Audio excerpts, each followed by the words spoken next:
কোরআনুল কারীমের মধ্যে আছে, আল্লাহ তাআলা বলেন, বান্দা বলবে আল্লাহ আমার মেউত দিয়া দেন, আমি পারতেছি না, আমি এমন আযাব সইতে পারি না।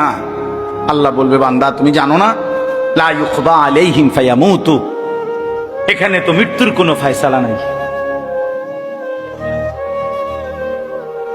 বান্দা বলবে আল্লাহ তাইলে আমার আযাবটা একটু হালকা করে দেন,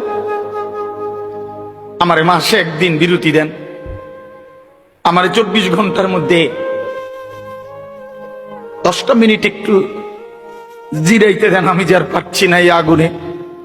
আল্লাহ বলেন না বান্দা, ওয়ালা ইউখাফফাফু মিন আযাবিহা, না বান্দা 1 সেকেন্ডের জন্য এই আযাব হালকা করা হবে না।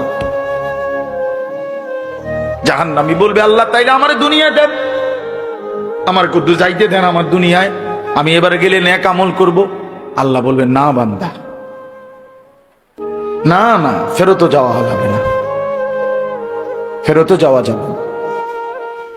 ওয়ানাদাউ ইয়া মালিকু লিয়াকদি আলাইনা রাব্বুক, কোরআনুল কারীমের মধ্যে আছে জাহান্নামী আল্লাহর কাছে বলতে বলতে, নিজে আল্লাহর কাছে চাইতে চাইতে যখন হতাশ হয়ে যাবে, এবার আল্লাহকে নিজে না বলে জাহান্নামী এবার জাহান্নামের ফেরেশতাকে ডাক দিবে।